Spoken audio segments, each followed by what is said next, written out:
What's going on, and welcome to the video where today I'm going to be talking about none other than Halloween, specifically the Halloween 2018 movie,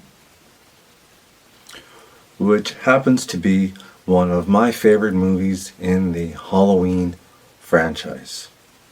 And at the same time, I'm also going to be discussing NECA'S Halloween 2018 Ultimate Michael Myers action figure. Let's talk about Halloween.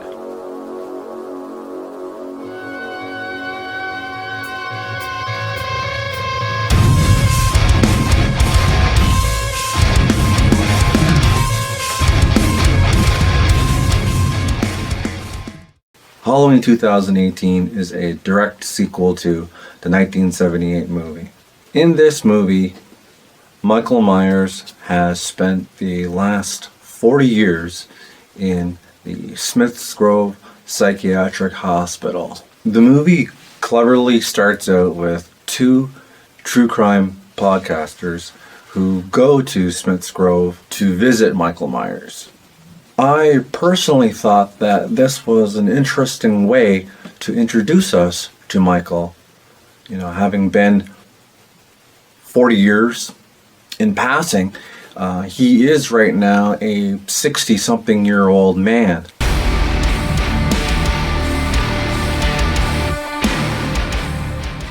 So not only was it exciting to see Michael Myers again, it was also quite exciting to see his mask. So actually this mask right here is a replica of that mask. You feel it, don't you, Michael? NECA have included two interchangeable heads here with the Michael Myers figure. I've been looking at it to try and determine if there's any difference between the two, but no, I can't visibly see any difference. We know now that the mask is back, so it's just a matter of Michael getting his hands on it again. And it just so happens that he is getting transferred to another facility on a bus with a bunch of other psychiatric patients. And it's here that the bus transporting all those patients has an accident. Dad, look out! And Michael is able to escape. Which leads me to discuss something else that NECA have included here with the Michael Myers figure, is the tombstone of Judith Myers. The podcasters are visiting Judith's grave at the same time as Michael, who is hiding off in the distance behind a tree watching them. So it's in this scene that we see Judith Myers' tombstone. NECA love to include tombstones with their action figures. So this is followed by the next most important scene where Michael will end up following the podcasters to a gas station where he acquires his coveralls after killing a mechanic as well as the gas station clerk. He then brutally kills the two podcasters,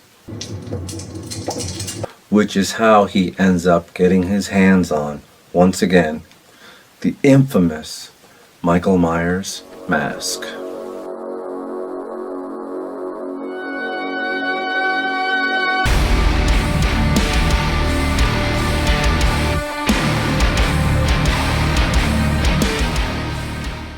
So now, in classic Halloween fashion, Michael Myers is able to walk around Haddonfield unnoticed, because who will question a man walking around in a scary looking mask on Halloween night? It's a prime example of why I like this movie as much as I do. For the next two scenes are recreations of scenes from another Halloween movie. In both the 81 movie and 2018 movie, a boy carrying a stereo walks into him. Which leads me to talk about the hammer included here. Because in the scene following this, he gets his hands on a hammer. Michael steals a hammer from a garage and then makes his way into the home of a housewife.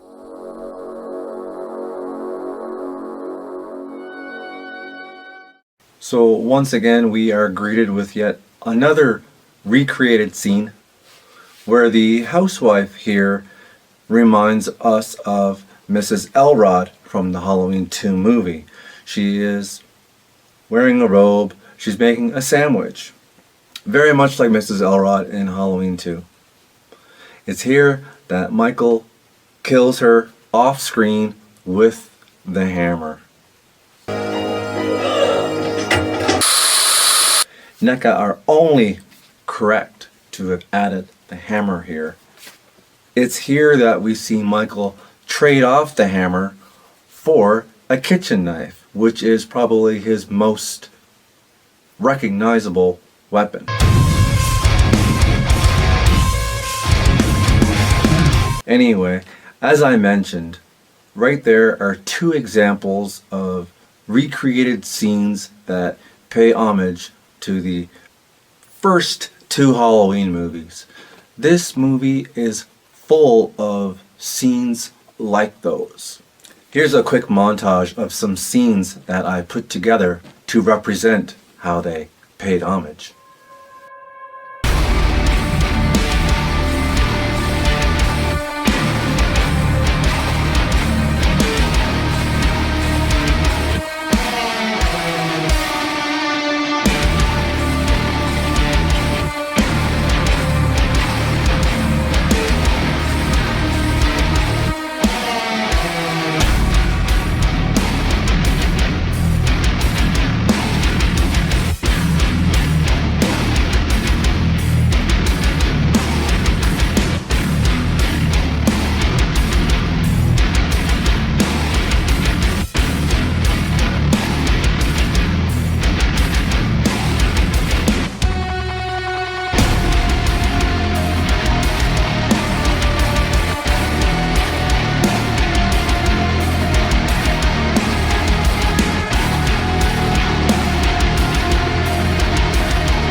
In the next scene, we see a Halloween high school dance happening where Allison, Laurie Strode's granddaughter, and her boyfriend Cameron are attending.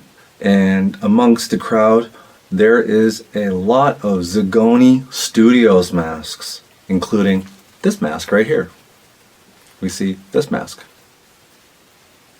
And it's while at the high school Halloween dance that Allison calls up her friend Vicky. Vicky, who is babysitting the young boy Julian. And it's here that we're introduced to Michael's next two victims, which are Vicky and her boyfriend Dave. We see Vicky washing up a rather large kitchen knife. It's this kitchen knife that Michael will use to kill Vicky's boyfriend Dave. Dave, who will grab this knife to defend himself and Vicky against Michael Myers. Fuck this. I have to point out the jack-o'-lantern included here with this figure. It is Dave who introduces this jack-o'-lantern into the movie. And it does have heart-shaped eyes.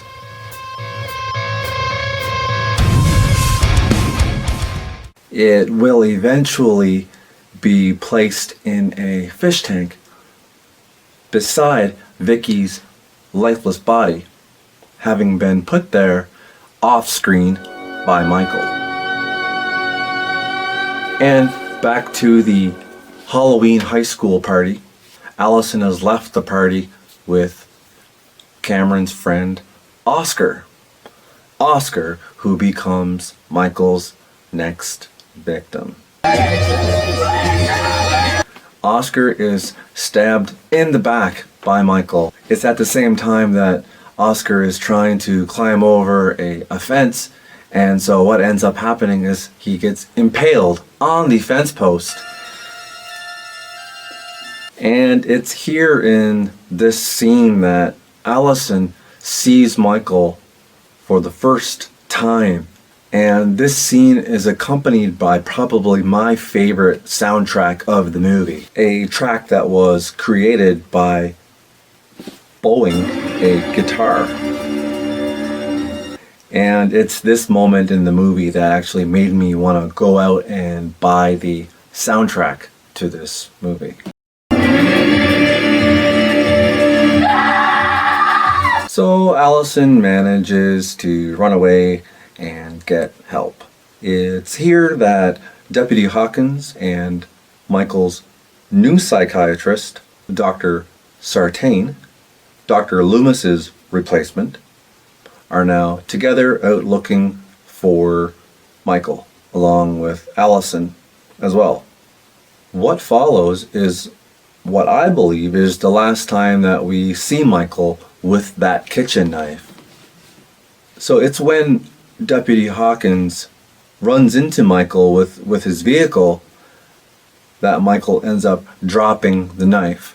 I'm pretty sure after this scene he does not have that knife with him. He does get a hold of a knife later while at Laurie Strode's house, but I believe that knife is a knife that belonged to her. It's more of a combat survival looking knife, so it's not the knife that he stole earlier from the housewife. Alright, so now Michael has been temporarily taken out, and it's here that we learn that it's Dr. Sartain who was actually responsible for the bus accident that caused Michael Myers to escape. And Dr. Sartain even goes as far as stabbing Deputy Hawkins with a penknife. Now the penknife is not included here with NECA'S Michael Myers action figure, but it could potentially have been included because I speculate that Michael did not have his kitchen knife with him, so he must have used Dr. Sartain's penknife to produce the next item I'm going to discuss here, and that is none other than the head of Officer Francis.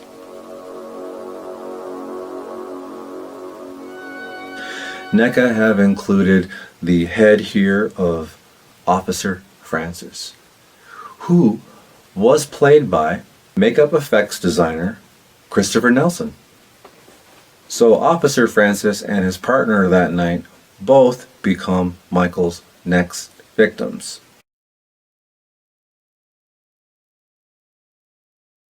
And it's off screen that Michael will carve up Officer Francis's head in the style of a jack-o'-lantern.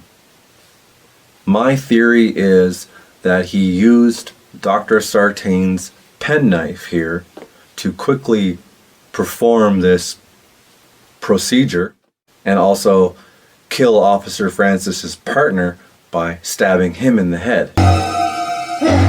Yet another item not included here is the bell wind chimes. Laurie Strode's bell wind chimes. Michael uses these wind chimes to strangle and kill Ray.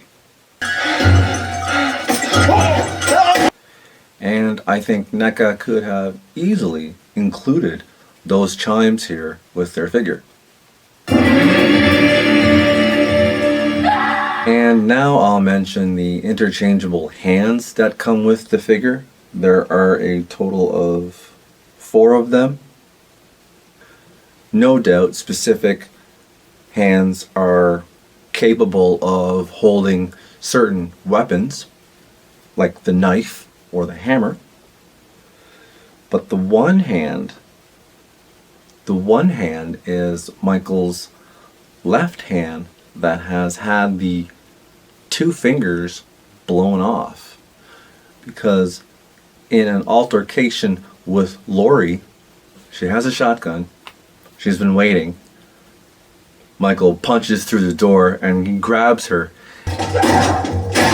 It's here that she aims the shotgun at Michael and he puts his hand over the barrel and she shoots his two fingers off. So that feature is included here.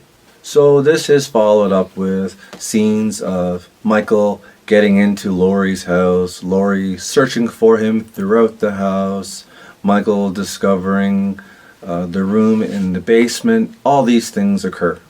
It's right after he fights Lori upstairs and throws her off the balcony that he heads downstairs and picks up a fire poker. And this is the last item included here with the NECA figure. They included a fire poker. They didn't include the bell wind chimes, but yet they included the fire poker. So he has the fire poker in hand for a few minutes. I believe he does set it down to move the island that's blocking the entrance to the downstairs safe room.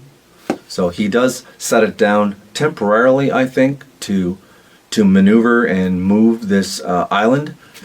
After he gets it free and moves it out of the way to expose the entrance to the downstairs, Lori's daughter Karen is able to trick Michael as she fires off a shot which basically grazes his face and stuns him temporarily. It's then that Laurie Strode appears out of the shadows and once again fights Michael. And Michael does use the fire poker on her for maybe one or two hits before she ends up using a cast iron frying pan on his face and knocks him down into the basement safe room, which is not only a safe room and a bunker, but is also a trap made specifically for Michael. Michael is left now locked in the basement of Lori's home, which she has just set on fire. An epic ending to a highly anticipated movie. Of the two other movies that followed, Halloween Kills and Halloween Ends, this is definitely my favorite in that Halloween trilogy. I appreciated the ongoing storyline of Michael Myers, not so much Laurie Strode, but definitely Michael Myers. And I loved how, even though he is a 60-something-year-old man now, he is still a badass mother. I also appreciate NECA's attention to detail, as always. And most of all, I appreciate you joining me here today. Thank you so much for watching.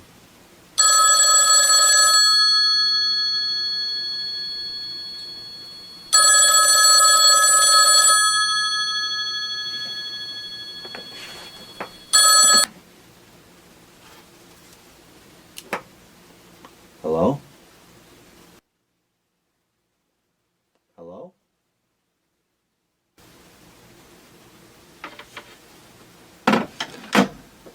Must have been the wrong number. Like, comment, and subscribe.